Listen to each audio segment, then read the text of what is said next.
Once upon a time, in a land far, far away, a young prince was born, the third child of Jacob and Yedekestimel. This prince was born on Erev Chanukah, December 7, 1928, at the Brooklyn Jewish Hospital. His parents called him Asher Zelig, or Asher Sanford, but most people called him Sandy, because of his curly blonde or sandy-colored hair. You don't want to hear it from me, though. Let's let Saba take us all for a walk down memory lane. This is where I was born, 916 East 24th Street. Saba is Jake and Yochevet's third child. He had two sisters named Shirley and Lily and a brother Leiby. From the day he was born until he made Aliyah at the age of 54, he lived and went to school all within 1 square mile. In 1934, they moved from East 24th Street to East 9th Street. This is 911 East 9th Street. This is where I lived most of my youth. Close to the yeshiva and Young Israel of Flatbush.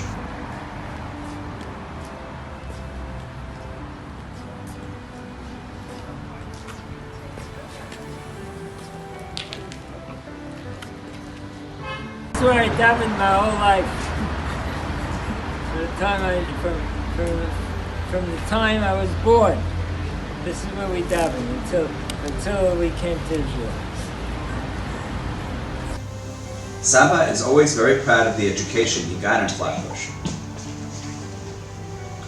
where they learned Chumash and Rashi in Hebrew. This was the new building at the time, and this is where we had it. We had Hebrew in the morning, English in the afternoon.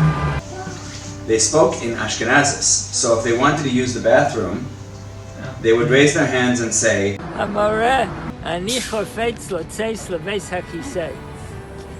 Food was always a big part of Saba's life, still is. Grandma would have him and his siblings come home for a hot lunch with the beet juice from the beets running under the rest of the food. Oy. And they weren't allowed to get up from the table until their plates were clean. Sound familiar? Hi, Saba. You always tell me to eat, so I'm eating, right? Hi. Saba loves eating at Sima's and Tommy's on Avenue J, also known as Karen Kayemet. But nothing beats Savta's delicious home-cooked meals, and he always writes about it in his weekly emails.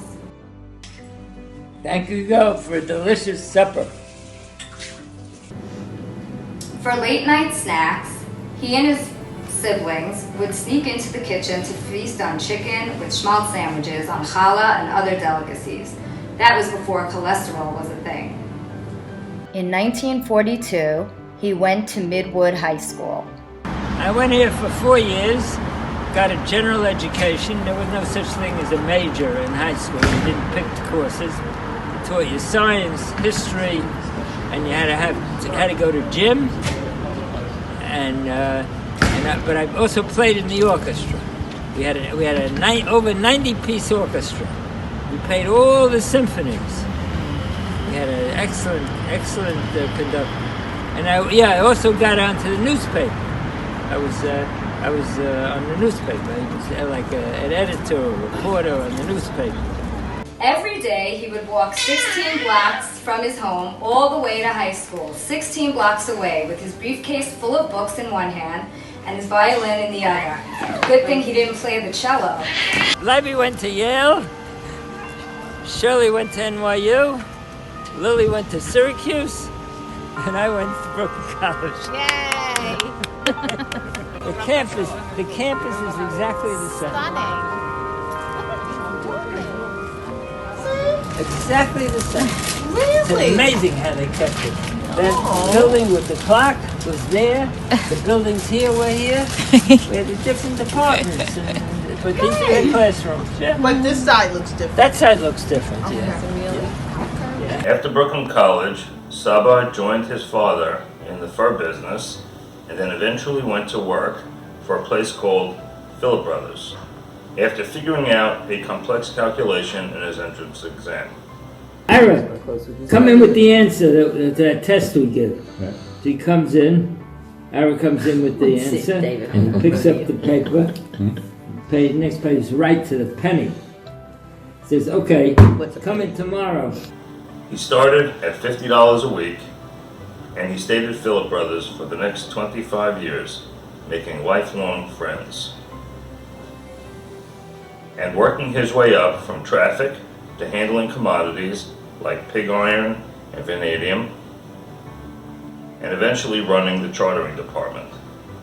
After his siblings got married, Saba moved with his parents to an apartment on East 17th Street until 1959, when already over 30, he met the greatest gal, who was to become the love of his life, Gloria Zoller, the prettiest girl in Crown Heights.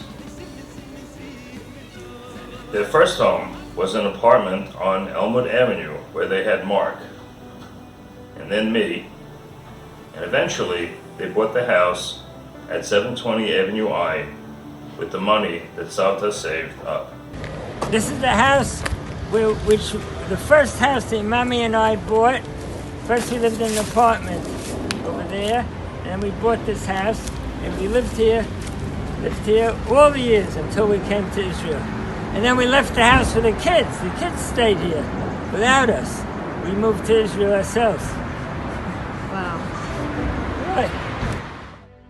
I was born in 1964, and after 3 pretty active boys born in 4 years, Saba and Savta finally were blessed with a girl, your Aunt Linny, Doda Linny. Daddy was a very hands-on parent, constantly guiding and pushing his children to excel at everything they do and try new things. He would study with us, encourage us to be active in sports like skiing, Little League baseball, and Pee Wee football. In 1982, he and Savta decided to fulfill a lifelong dream and move to Israel. Saba keeps his days busy hanging out with Savta, not cleaning up his papers, learning Daf Yomi, shiurim with Rav Nebenzahl, swimming and playing tennis, and working in the Machzan. But nothing gives him more pleasure than seeing his children, grandchildren, and great-grandchildren as often as possible. Some come for Suda Shlishit, some host the Seder for all of us, and some we surprise every Thursday night with Simas, or they come and crash at our house for Big Apple Pizza.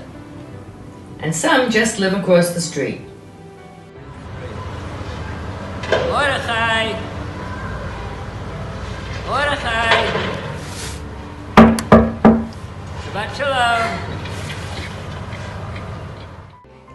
Most of all, he enjoys sitting in his beautiful garden in Yerushalayim, talking with his children and playing with his grandchildren in the only garden that still has real grass. Mazal Tov.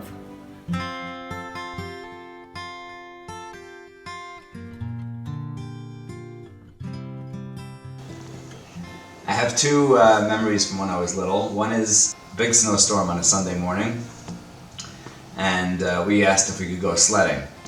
So Daddy took us, piled us all into the car, and we drove off to Prospect Park. By the time we got to Prospect Park, the streets were completely impassable, and the snow had turned into a blizzard. And we couldn't get anywhere near the park, but we got out of the car and we started trudging through the snow, and we went as far as we could. We never actually got there, but I remember how Daddy never gave up and did whatever he could to get us to go there. That included going to Philip Brothers, doing blackouts and snowstorms to answer the phone, answer the switchboards. Nothing got in Daddy's way when he puts his mind to it, and that's the way you are. I want to wish you many, many years of nachat from the family, many years of continued wonderful relationship with Mommy, setting an example for all of us, telling us when you like what we're doing and telling us when you don't like what we're doing, and just enjoying life the way you always know how to enjoy it. We love you very, very much. And it's been just amazing being one of your children. Happy birthday. Dad, I wanted to wish you a really happy birthday. You've been an amazing role model to me my entire life, me and my entire family. Just all the things. I have 2 minutes here. It's not nearly enough to just elaborate on everything. But whether it's your work ethic, your tremendous dedication to Torah, to Judaism, to charity, to your family, to mommy, and more than anything, your incredible love of life, your love of your family, your ability to see everything in the most positive light, and very recently your ability to just kind of change and chill out and just enjoy what you have. I was really touched by the incredible fortitude you demonstrated when you came in for Max's bris a couple of weeks ago, and it really left a tremendous impact on me, because what it showed me was two things. First of all, the tremendous love of family that I mentioned before, but also your approach to life. You've reached the young age of 90, and young in your case of 90, and your view on life is, I'm here, let me enjoy it today while I still have the strength to do it. And I think we all can really take away from that, because that kind of encapsulates really everything that you stand for, which is use time. Time is precious. Use it productively. Use it for your family. Use it for religion, Yiddishkeit. Use it for working hard. Use it for economic success, and use it for enjoyment.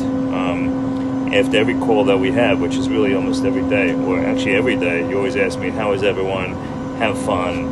And that's your motto in life, have fun. So you've certainly had the biggest impact of anybody in this world on me, in teaching me how to work, and teaching me, how to try and enjoy life. I wish I could find a way to really follow you better, and be able to just absorb and take advantage and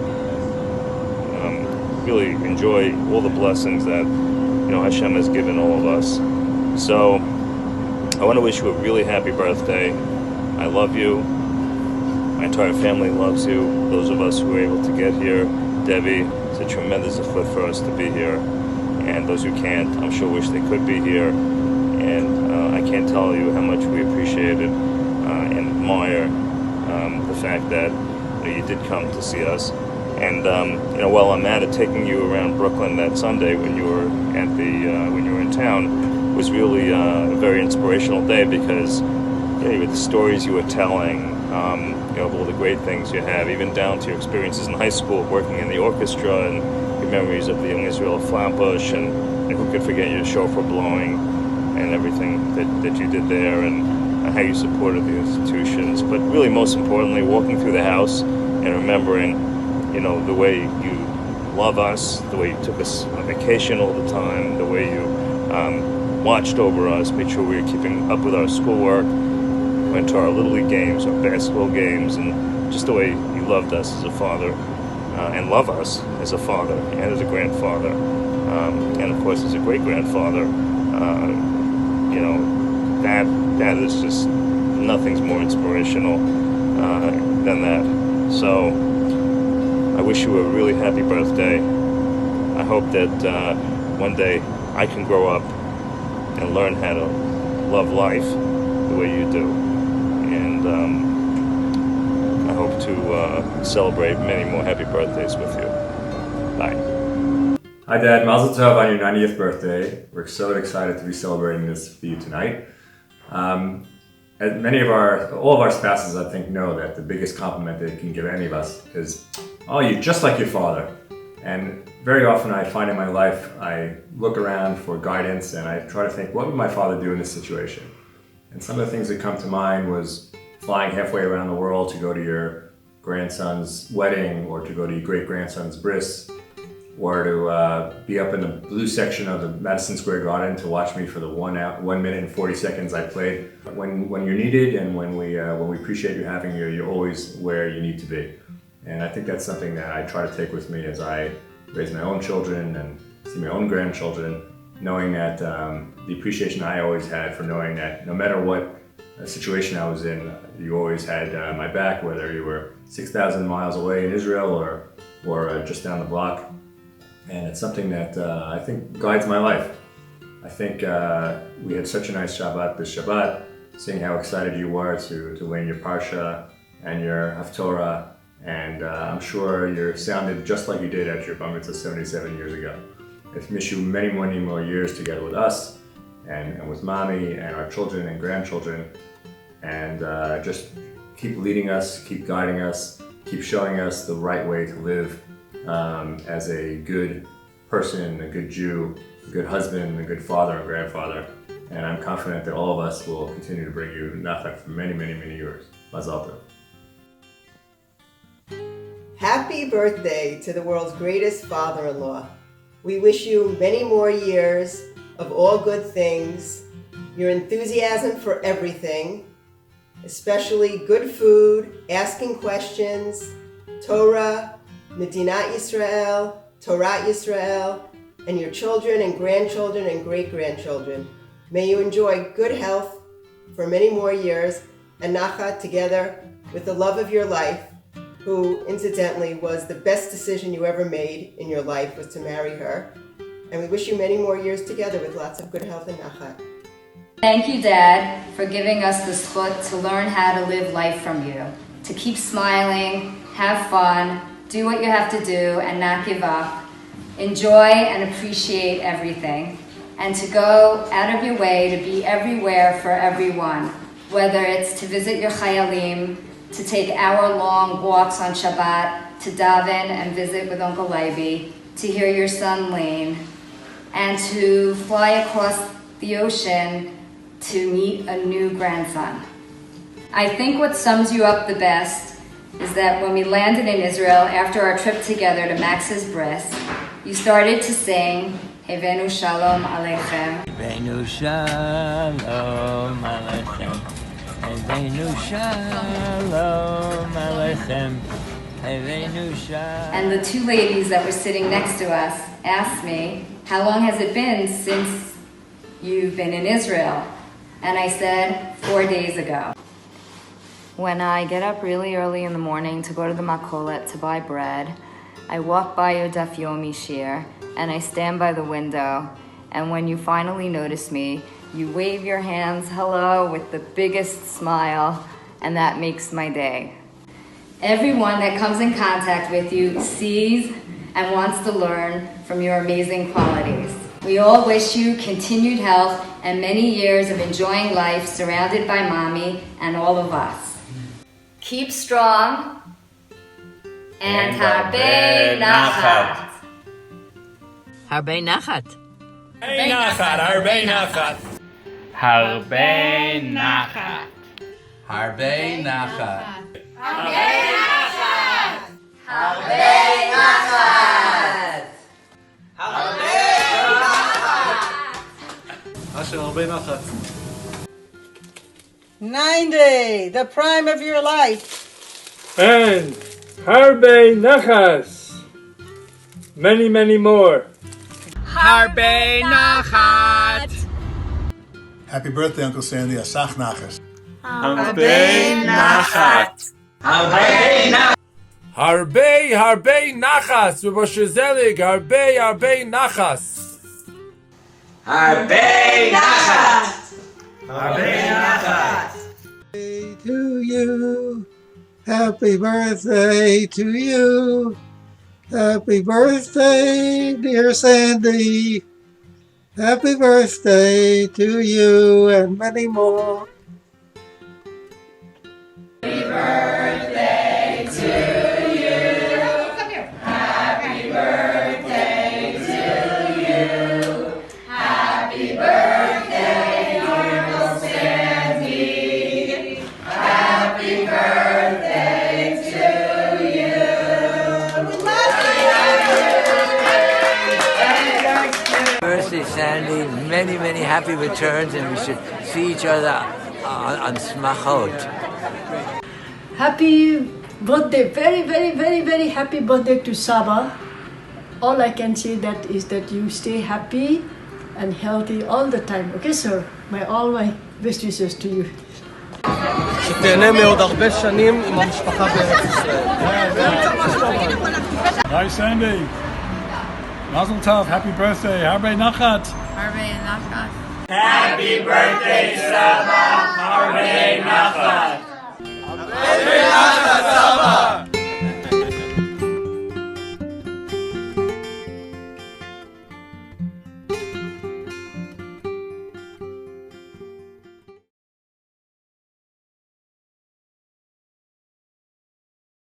One of those corner houses, though. You can beat the light. Ah, good man. You must have been born in Brooklyn. You don't pay attention to lights. Cents for gas. Alan, I think gas is 14 cents a gallon. What? I think so. I think it was 14 cents a gallon. This is cheaper. It used to be $5. We're now standing at Coney Island Avenue, Corner Avenue I. Young Israel is here, Yeshiva is here and here, the Talmud Torah is there, Hecht is there, the gas station is there. There's nothing like New York.